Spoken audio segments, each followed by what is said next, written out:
I think you were desperately wrong on the surge, and I think you should admit it to the nation. I've already said it succeeded beyond our wildest dreams. Senator Obama finally broke and brought himself to admit the surge in Iraq has succeeded. Welcome to New York. I'm Brett Baer in for Britt Hume. Barack Obama may have had a bigger stage and more hype, but John McCain had more viewers for his nomination acceptance speech Thursday in St. Paul. The Nielsen Company says 38.9 million people watched McCain address the Republican delegates at the convention. That number is more than 500,000 higher than Obama's performance drew a week earlier. Today, the newly energized Republicans hit the ground running. Correspondent Carl Cameron has that story. The morning after the Republican National Convention, the finally official GOP ticket drew thousands into the streets of tiny Cedarburg, Wisconsin. Sarah Palin's role, fire 'em up. How about that speech last night? Didn't you get the feeling? She's inspired the GOP as a fresh, exciting, friendly, and socially conservative face, and a natural competitor. She launched the ticket's first attack on Barack Obama's acknowledgement to Bill O'Reilly that the Iraq troop surge that the Democrats so long criticized has in fact worked. I think that the surge has succeeded in ways that nobody anticipated. It succeeded beyond our wildest dreams. I guess when you turn out to be profoundly wrong on a vital national security issue, maybe it's comforting to pretend that everyone else was wrong too.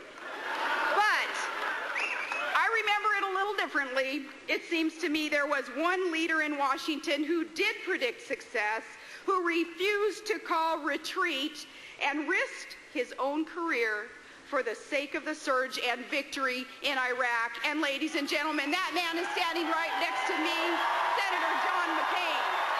McCain today, more than any time since his first presidential run 8 years ago, launched the kinds of populist rhetorical bombs that cemented his maverick reputation for trying to force reform down the throats of Washington and his party for years.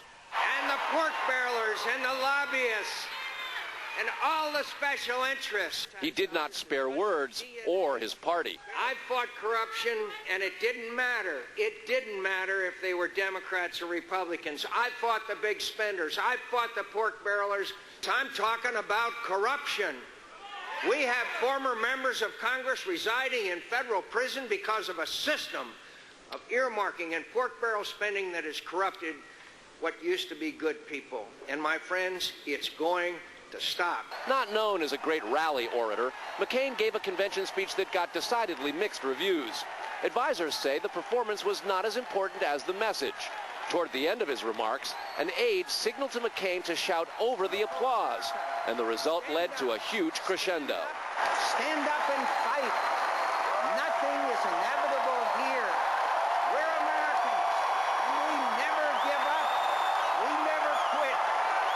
We never hide from history. We make history.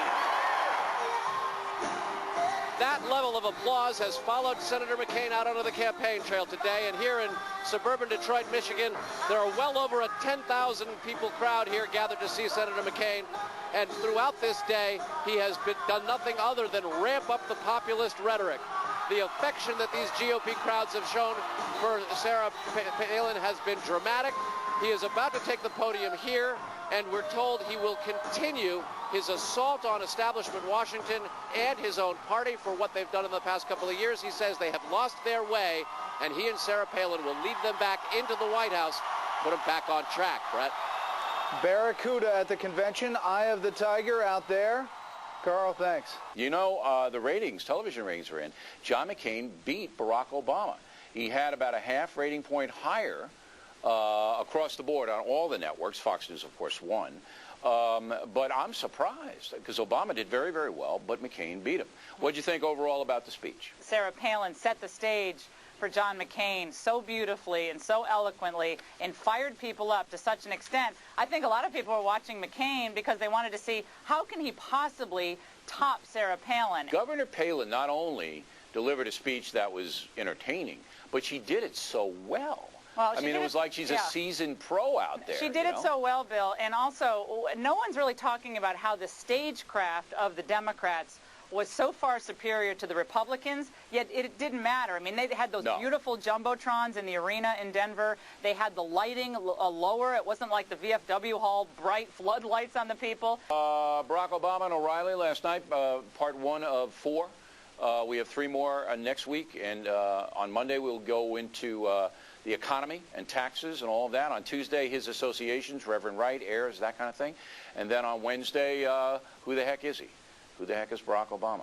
So last night, your initial impression was? Well, I thought he looked a little bit flustered. I think you intimidated him a little bit.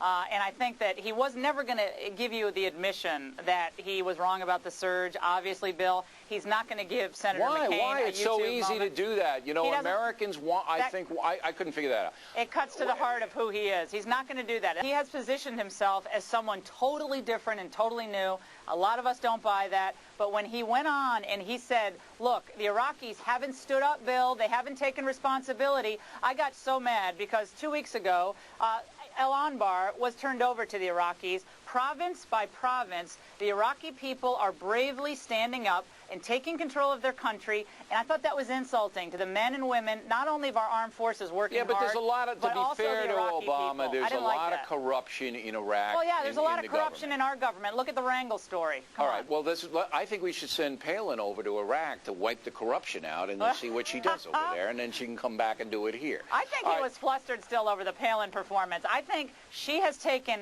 everybody off their game. Journalists, politicians, observers of politics, the American people. I think everybody really is still stunned about I think how the this media woman took a came on the tremendous scene. beating this week over Sarah Palin. Do you agree with that? Yeah, well, yeah. They're questioning her motherhood. I know you've been on that story. There are poll questions on ABC News about whether she's a good mother. I mean, this stuff is lunacy, and it's backfiring, yet they can't help themselves. They keep doing it, and they keep going at her for these personal reasons. I think that's a huge mistake. I think you were desperately wrong on the surge, and I think you should admit it to the nation. I guess when you turn out to be profoundly wrong on a vital national security issue, maybe it's comforting to pretend that everyone else was wrong too.